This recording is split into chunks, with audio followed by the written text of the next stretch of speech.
Quando falo do sistema Piano-Well, gosto de enfatizar que é um conhecimento vivido. Isso significa que não é um sistema de regras, não é algo que nasceu nas páginas de livros ou de uma teoria seca transmitida de uma autoridade para outra. É um sistema de descobertas. Nasceu da experiência e foi testado ao longo dos últimos 30 anos. Nasceu, ou melhor, surgiu da sobrevivência de uma necessidade real de ser aceita, de ser amada.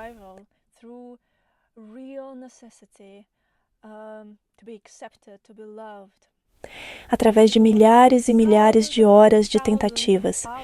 Primeiro vieram os insights, depois os testes, os experimentos e ainda mais milhares de horas de erros.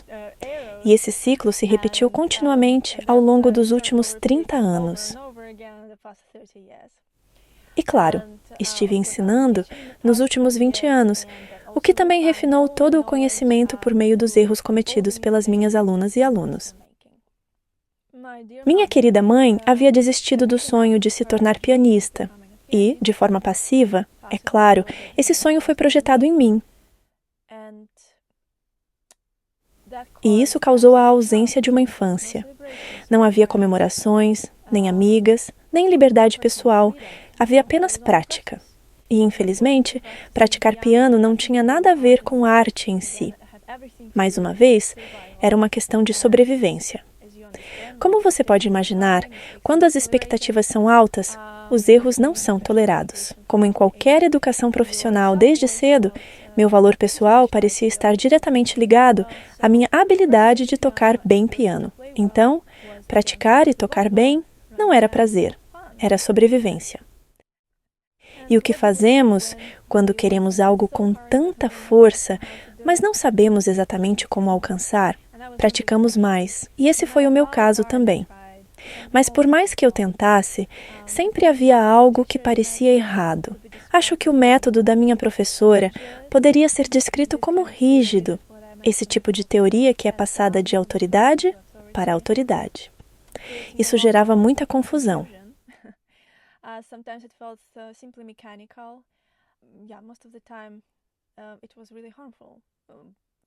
Às vezes parecia tudo puramente mecânico.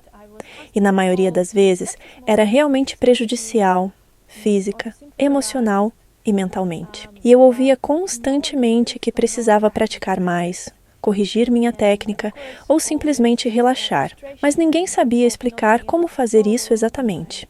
E claro, toda essa frustração de não conseguir seguir os conselhos da minha professora, eu tomei como culpa minha. E isso só agravava ainda mais o estado de sobrevivência em que eu já vivia dentro de casa. Acredito que, aos 13 anos, sem ter a quem recorrer, comecei a fazer perguntas à minha própria intuição. Comecei a procurar as respostas dentro de mim, em vez de fora. E a maioria das ideias vinha de uma forma que, até hoje, não consigo explicar.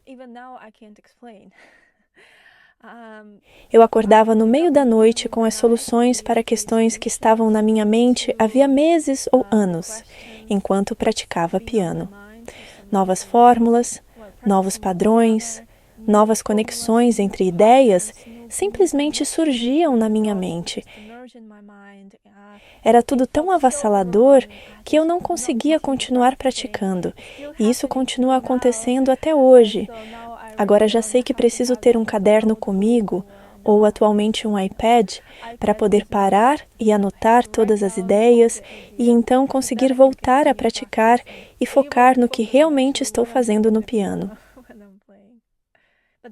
Mas o mais importante é que nunca senti que estava inventando algo, mas sim que estava me lembrando de algo que já existia. Ou, colocando de uma forma mais espiritual, se existe um lugar onde todas as respostas já existem, através do som, de alguma forma consegui me sintonizar com essa vibração e receber imediatamente toda a informação.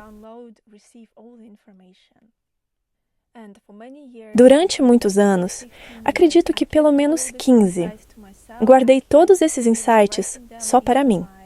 Eu simplesmente os escrevia nos meus cadernos.